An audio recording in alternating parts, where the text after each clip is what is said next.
The boss thought he could cheat everyone and get away with it. He refused to pay my friend the 15 zalosin he owed, until my friend flipped the script, held the entire TV station hostage, and made the greedy owner pay double. Yeah, karma works best when it's powered by genius revenge. If you've ever dealt with someone who thought they could walk all over you, hit that subscribe button, like this video, and share it with someone who deserves to see what real poetic justice looks like. Because today's story, it's the kind of revenge that feels too good to be legal. Fresh out of college, I landed my first real job at a small local TV station. It was supposed to be my big break. Exciting, fast-paced, a stepping stone into the media world. But I had no idea that behind the cameras and bright studio lights lurked the worst human being I've ever met. The station's owner. Let's call him Richard because, well, that fits. From the outside, Richard looked like success itself. He drove luxury cars, wore gold watches, and boasted about his business empire. But behind that fake smile was a man who built his fortune on lies, manipulation, and cutting corners. He was the kind of guy who'd haggle over pennies, refused to pay contractors, and brag about outsmarting his employees by delaying paychecks. He believed everyone was replaceable, and that money made him untouchable.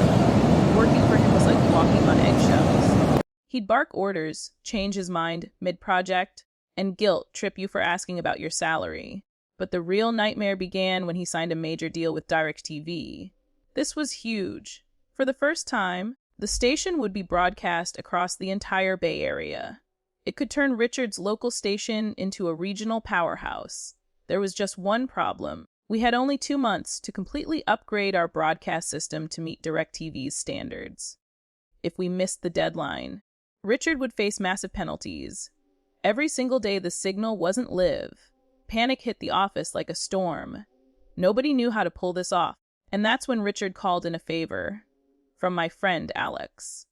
Alex was a freelance systems consultant, the kind of guy who could make technology bend to his will. Brilliant, confident, calm under pressure. Richard told him about the DirecTV deal, painting himself as a visionary businessman who just needed a little help to make it happen. Alex crunched the numbers and came back with a simple plan. Tour, you'll need about $15 in equipment to automate the broadcast system. It'll save you time, money, and headaches in the long run. A 15 grand? A fair price for what was essentially the heart of the entire broadcast upgrade. But Richard, he almost laughed. Tour, 15,000!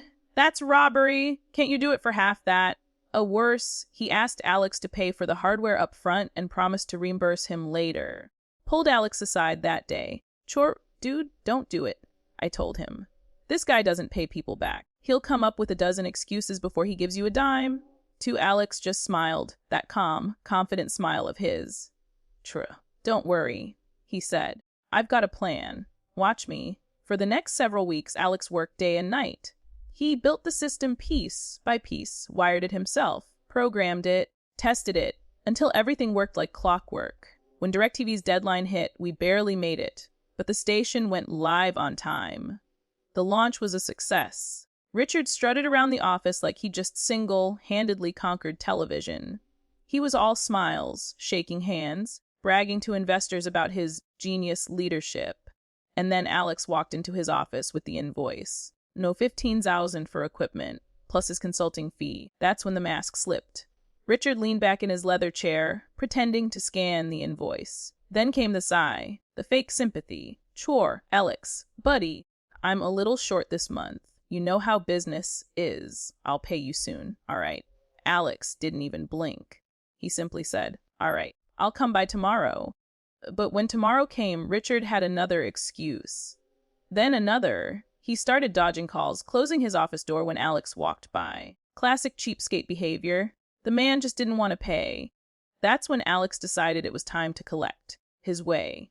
See, what Richard didn't know was that Alex had been one step ahead from the very beginning. When Richard refused to fund the full automation setup, Alex had to improvise. So instead of building a system that ran itself, he designed one that required a manual code entry every single day to broadcast the signal. A small piece of code that only Alex knew how to input. It wasn't complicated, took maybe 5 minutes. But without it, the station went completely dark. The best part, it was all perfectly legal. He'd done exactly what Richard paid him for, got the station live on DirecTV. The method was just a little custom. So Alex scheduled a meeting. He walked into Richard's office, calm as ever, holding his original invoice. Richard smirked when he saw him. "Tra, Alex! Look, I told you, I'll get you your money soon. You have my word." Alex smiled back. "Chua, that's great to hear, because without payment the system might stop working." Richard frowned. "Chor, what do you mean?" Alex leaned in slightly, voice low but steady. "Chor, you wanted it cheap, remember? So, to make it work on your budget, I had to skip automation. Someone needs to manually enter the uplink code every single day, and I'm the only one who knows how." Richard's smirk vanished. "You can't be serious?" Alex just nodded. "I can, and I am, so here's the deal. You pay me what I'm owed, all of it, plus a 2,000 monthly consulting fee. Otherwise, tomorrow morning, your station goes dark and DirecTV starts charging you penalties. Every single day." You could see the blood drain from Richard's face. He tried bluffing at first, yelling, threatening lawyers, but Alex didn't flinch. He documented everything, the agreement, the emails, the receipts. If Richard tried to fight it, he'd not only lose the signal, he'd lose the contract. Within hours, the payment cleared. $15,000 plus a signed contract for that $2,000 monthly consulting fee. Alex walked out of that office with a grin that said it all. For once, the greedy boss had to pay for his own arrogance. For the next 11 months, Alex showed up to the station like a ghost. Every morning, he'd stop by, enter the code, sip his coffee, and leave. 5 minutes of work, $2,000 a month. Richard couldn't say a word. He needed that signal up, and he knew better than to mess with Alex again. Eventually, Alex started feeling bad for the rest of us who still worked under Richard's rule. So one day, he finally taught one of the engineers how to input the code. Then he walked away for good, richer, wiser, and vindicated. In the end, Richard's obsession with cutting corners cost him double what he would have paid if he'd just been honest. He thought he could manipulate everyone, but he ended up outsmarted by his own greed. The lesson: when you build your empire on lies, someone clever will eventually come along and pull the plug. Short-term greed always leads to long-term pain, and people who think they're the smartest in the room often end up paying the biggest price. Alex didn't just get revenge. He delivered a masterclass in poetic justice. If you've ever dealt with someone who tried to cheat you, tell me in the comments, what would your perfect revenge look like?